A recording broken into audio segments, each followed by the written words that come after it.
कालक वृक्षे मुनि का कूटनीति बतलाना।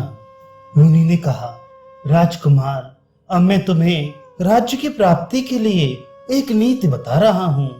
यदि इसके अनुसार कार्य करोगे तो तुम्हें पुनः महान राज्य प्राप्त हो सकता है। काम, क्रोध, हर्ष, भय और दंभ छोड़कर शत्रु की भी सेवा करो। उसके सामने हाथ जोड़कर मस्तक झुकाओ। उत्तम तथा विशुद्ध व्यवहार से उसका विश्वास पात्र बनो। विधिराज जनक यद्यपि तुम्हारे शत्रु हैं, तथापि यदि तुम उन्हें प्रसन्न कर सके तो तुम्हें बहुत सा धन देंगे, क्योंकि वे सत्य प्रतिज्ञ हैं। यदि ऐसा हुआ तो तुमको बहुत से शुद्ध हृदय वाले, दुर्व्यसनों से रहित तथा उत्साही सहायक मिल जाएंगे।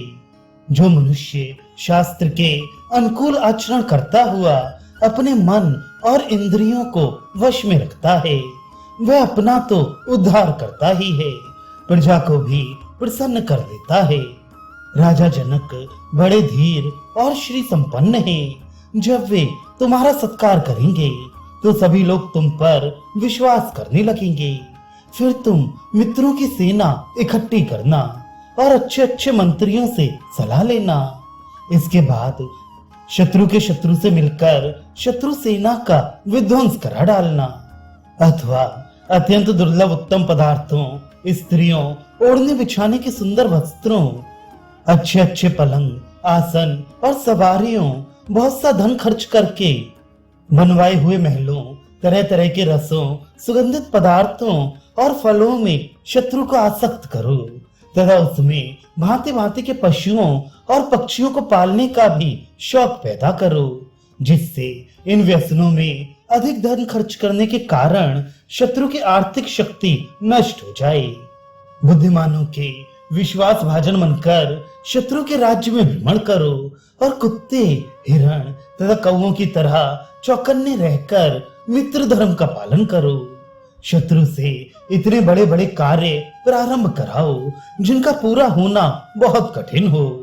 बलवानों के साथ उसका विरोध करा दो।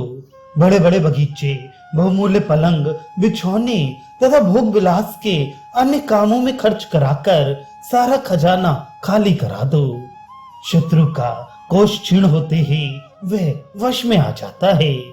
हो सके तो वैरी को विश्वजित यज्ञ में लगाकर उसके द्वारा दक्षिणा रूप में सर्वस्व का दान करवा दो। इससे तुम्हारा मनोरथ सिद्ध होगा। फिर किसी मोक्ष धर्म के ज्ञाता पुरुष को बुलाकर शत्रु के समक्ष कुछ ऐसा उपदेश कराओ जिससे वह राज्य के परित्याग की इच्छा करे। यदि उसका शरीर निरोग हो तो सिद्ध औषध का प्रयोग करके उसको मरवा डालो। उसके घोड़े, हाथी और मनुष्यों को भी कृत्रिम उपायों से मौत के घाट उतार दो। वे तथा और भी बहुत से दंभपूर्ण उपाय हैं जिनसे बुद्धिमान मनुष्य शत्रु का सर्वनाश कर सकता है। राजकुमार ने कहा, ब्राह्मण, मैं कपट और दंभ का आश्रय लेकर जीवित रहना नहीं चाहता। अधर्म से मुझे बहुत बड़ी संपत्ति मिलती हो तो भी मैं उसकी इच्छा नहीं करता। इन दुर्गुणों का तो मैंने पहले से ही त्याग कर दिया है, जिससे किसी का मुझ पर संदेह ना हो और मेरी तथा सबकी भलाई हो। क्रूरता का बर्ताव करके मुझे इस जगत में जीवित रहने की इच्छा नहीं है, अतः मैं अधर्म का आचरण नहीं कर सकता और आपको भी ऐसा करने के लिए मुझे उपदेश नहीं देना चाहिए। मुनि ने कहा, राजकुमार, तुम जैसा कहते हो वैसे ही गुणों से युक्त भी हो। स्वभाव से ही तुम धर्मात्मा हो और बुद्धि के द्वारा तुम्हें बहुत बातों का ज्ञान है। इसलिए तुम्हारे और राजा जनक के कल्याण के लिए अब मैं स्वयं ही यत्न करूंगा, अथवा तुम दोनों में ऐसा संबंध करा दूंगा जो स्वाभाविक और चिरस्थायी होगा। तुम्हारा जन्म उच्च कुल में हुआ है। तुम विद्वान, दयालु तथा राज्य संचालन की कला में निपुण हो। तुम्हारे जैसे योग्य पुरुष को कौन अपना मंत्री नहीं बनाएगा। यद्यपि तुम्हें राज्य से भ्रष्ट कर दिया गया है और तुम बहुत बड़ी विपत्ति में फंस गए हो, तो भी तुमने क्रूरता को नहीं अपनाया। दयायुक्त बर्ताव से ही जीवन बिताना चाहते हो। इसलिए जब विधेयराज जनक मेरे आश्रम पर आएंगे, उस समय उन्हें जो आज्ञा दूंगा उसे वे निसंदेह पूर्ण करेंगे।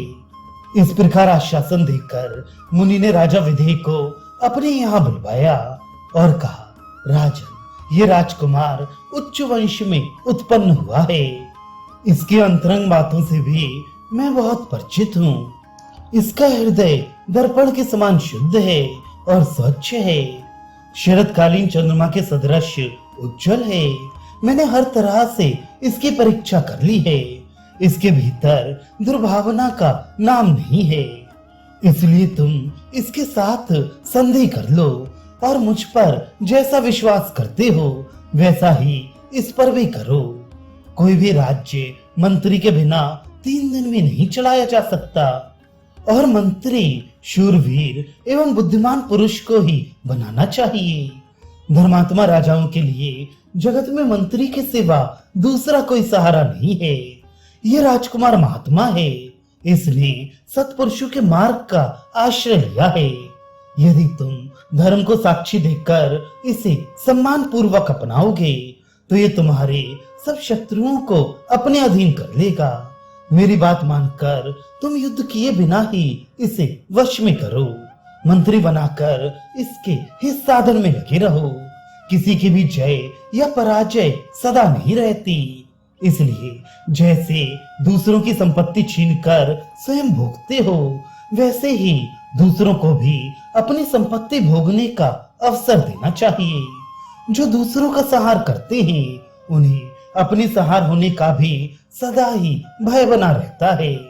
मुनि के इस प्रकार कहने पर राजा जनक ने उनका पूर्ण सम्मान किया और उनकी बात का अनुमोदन करते हुए कहा, मुनिवर, आप महान बुद्धिमान हैं।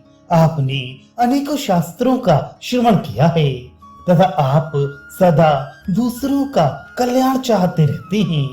अतः आपकी जो आज्ञा हो उसे स्वीकार करने में हम दोनों की ही भलाई है। मेरे लिए जो जो आज्ञा हुई है वह सब पूर्ण करूंगा। यह तो मेरे परम कल्याण की बात है। इसमें अन्यथा विचार करने की कोई आवश्यकता ही नहीं है। तदनंतर मिथिला नरेश ने कौशल राजकुमार को पास बुलाकर कहा, राजन, मैंने धर्म और नीति का आश्रय लेकर संपूर्ण जगत पर विजय पाई है, मगर आपने अपने गुणों से आज मुझे भी जीत लिया। अतः मैं आपका हृदय से स्वागत करता हूँ। आप मेरे घर पधारें। इसके बाद दोनों ने मुनि की पूजा की और फिर साथ ही घर गए।